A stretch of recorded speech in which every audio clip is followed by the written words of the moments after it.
अस्सलाम वालेकुम दोस्तों, आपके अपने ही चैनल गल्फ़ एक्सपर्ट में आप सभी को खुश आमदीद और स्वागत करता हूं। आज मैंने जिन सवालों को चूज़ किया है एक बार मैं आपके सामने रख देता हूं। इम्तियाज़ खान पूछते हैं कि मुझे कतर से वीज़ा कैंसिल करके जाना है, मगर मेरा कफ़ील मेरा वीज़ा कैंसिल नहीं कर रहा है। मेरा शख्सी वीज़ा है, मुझे कैंसिल जाकर दूसरे नए वीज़ा पर आना है, मैं क्या करूँ? आज का दूसरा सवाल है, कमलनाथ निषाद जी पूछते हैं कि सर मैं एजेंट के थ्रू दोहा कतर जा रहा हूँ, तो क्या सावधानियां बरतें कि मेरे साथ कोई धोखाधड़ी न हो? प्लीज़ इस पर एक वीडियो बनाइए। मोहम्मद अज़मत साहब पूछते हैं कि बराए मेहरबानी आप हमें ये बताएं कि ड्राइविंग टेस्ट कैसे लें, मेरे पास होम कंट्री का ड्राइविंग लाइसेंस है। मैरियन थॉमस कहते हैं, मैं जानना चाहता हूँ कि अगर मेरा 1 साल मुकम्मल हो गया और मैं घर जाना चाहता हूँ तो क्या मुझे वीज़ा कैंसिल करना पड़ेगा, या अगर मैं एग्ज़िट परमिट में गया तो वापस आ सकता हूँ या नहीं? सच के साथ कहते हैं कि भाई जान आप बहुत अच्छा काम कर रहे हैं, ऐसे ही वीडियो बनाते रहिए, बहुत बहुत शुक्रिया आपका।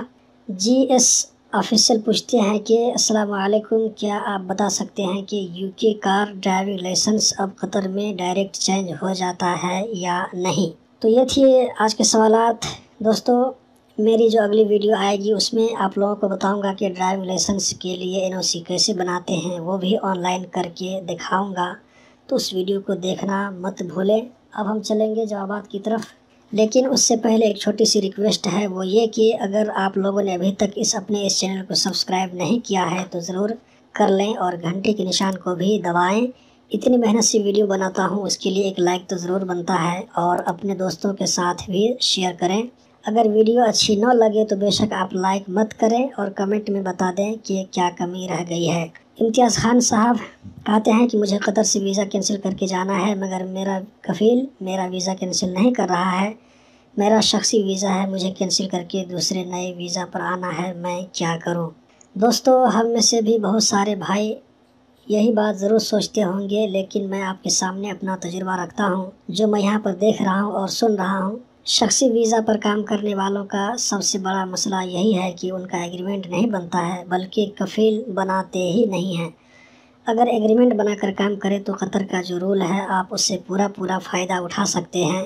रूल यही है कि जितने साल की एग्रीमेंट बनाएंगे उसके ख़त्म होने के बाद आप अपनी मर्ज़ी से घर भी जा सकते हैं या कफ़ील भी चेंज कर सकते हैं, लेकिन एग्रीमेंट न बनने की सूरत में 5 साल शुमार किया जाएगा। उससे पहले अगर आप कैंसिल घर चले जाते हैं तो दोबारा वीज़ा निकालने में प्रॉब्लम आता है।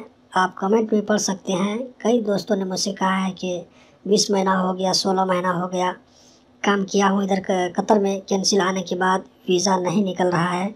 उसकी सबसे बड़ी वजह यही है कि आप यहाँ आकर लाइसेंस लेते हैं, उसके बाद सोचते हैं कि कैंसिल घर जाकर किसी कंपनी में आना है। एक बात और जान लें आप, वो ये कि कोई भी मुल्क जो भी रूल बनाएगा उससे पहले अपने देशवासियों और शहरियों के लिए भी ज़रूर सोचेगा। अब अगर कोई यहाँ आकर 6 महीना साल भर काम करके चला जाता है तो उससे इन कफ़ीलों को दुश्वारी का सामना करना पड़ता है, इसीलिए आपका दोबारा वीज़ा निकालने में प्रॉब्लम आ सकता है। आखिर में यही बात कहना चाहूँगा, अगर एग्रीमेंट बनाकर काम करें, एक्सपायर होने के बाद कैंसिल घर जाएं और दूसरी जगह आएँ, या अपनी मर्ज़ी से कफ़ील चेंज करें। अब हम चलते हैं अगले सवाल की जानिब। कमलनाथ निषाद जी पूछते हैं कि मैं एजेंट के थ्रू दोहा कतर जा रहा हूं, तो क्या सावधानियां बरतें कि मेरे साथ कोई धोखाधड़ी न हो? कमलनाथ जी आपको यही मशवरा दूंगा कि आप जिस कंपनी में आ रहे हैं उसमें अगर कोई जान पहचान वाला बंदा काम कर रहा है तो एक बार उनसे बात कर लें कंपनी के बारे में। दूसरी बात ये कि आने के वक्त मैन पावर से जो भी पेपर मिलता है उन सब की फ़ोटोकॉपी करके अपने घर वालों को भिजवा दें, कभी भी उसकी ज़रूरत पड़ सकती है। और हमेशा एक बात का ख्याल रखें, किसी भी एजेंट या मैन पावर से वीज़ा लेने से पहले उसके बारे में मुकम्मल मालूमात हासिल कर लें। वो मैन पावर की हिस्ट्री क्या है, साफ़ सुथरी है कि नहीं, एजेंट किस तरह है। यहाँ आने के बाद अगर थोड़ी मोड़ी तकलीफ़ भी हो तो कोशिश करें एडजस्ट करने के लिए। सब के साथ कुछ न कुछ यहाँ पर शिकायत रहती है, कोई भी खुश नहीं है मुकम्मल तरीके से। इन सब चीज़ों की तरफ ध्यान मत दें। अगले सवाल में मोहम्मद अज़मत साहब पूछते हैं कि बराए मेहरबानी आप हमें ये बताएं कि डायरेक्ट ड्राइविंग टेस्ट कैसे लें, मेरे पास होम कंट्री का ड्राइविंग लाइसेंस है। मोहम्मद अज़मत साहब मेरे ख्याल से आप गालिबन इंडिया या नेपाल के होंगे, और यहाँ पर इंडिया, पाकिस्तान, नेपाल, बांग्लादेश, श्रीलंका का ड्राइविंग लाइसेंस वैलिड नहीं है। इसीलिए आपको पहले रजिस्ट्रेशन करने के बाद स्टेप बाय स्टेप सब कुछ करना पड़ेगा। जैसे आई टेस्ट, कंप्यूटर टेस्ट, एल पास करना पड़ेगा, पार्किंग पास करना पड़ेगा और आखिर में रोड पास करने के बाद लाइसेंस मिल जाएगा। एक बात और बता दूं, वो ये कि ड्राइविंग लाइसेंस सबको नहीं मिलता है, बल्कि ये उन्हीं लोगों को मिलता है जिनका वीज़ा एडमिनिस्ट्रेटिव किस्म के होते हैं, जिनको इंतज़ामी काम करना पड़ता है, दूसरों के लिए काम करना पड़ता है। जैसे एक फोरमैन है, मंदूब है, सुपरवाइज़र है, तो ये लोग कंपनी के जो दूसरे लोग होते हैं उनके लिए काम करते हैं। लेकिन एक लेबर या मेसन ये अपने लिए काम करता है, उसको ऐसी ज़रूरत नहीं पड़ती कि वो ड्राइविंग लाइसेंस ले। आप इस बात पर गौर करें, इंशाल्लाह बात वाज़ेह हो जाएगी। मैरियन थॉमस कहते हैं कि मैं जानना चाहता हूं कि अगर मेरा 1 साल का वीज़ा इकामा पहले मुकम्मल हो गया और मैं घर जाना चाहता हूं, तो क्या मुझे वीज़ा कैंसिल करना पड़ेगा, या अगर मैं एग्ज़िट परमिट में गया तो वापस आ सकता हूं या नहीं। मैरियन थॉमस जी, जाने के लिए वीज़ा कैंसिल करना ज़रूरी नहीं है, बल्कि एग्ज़िट में भी जा सकते हैं।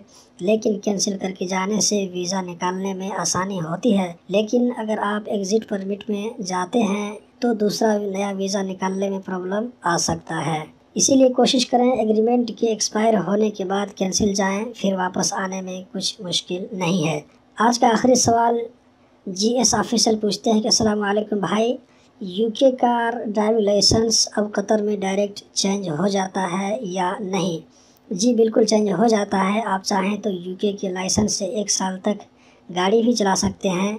यहाँ पर जैसा कि आपको स्क्रीन में दिखाया जा रहा है, ये न्यूज़ मैंने गल्फ़ न्यूज़ से स्क्रीनशॉट लिया है।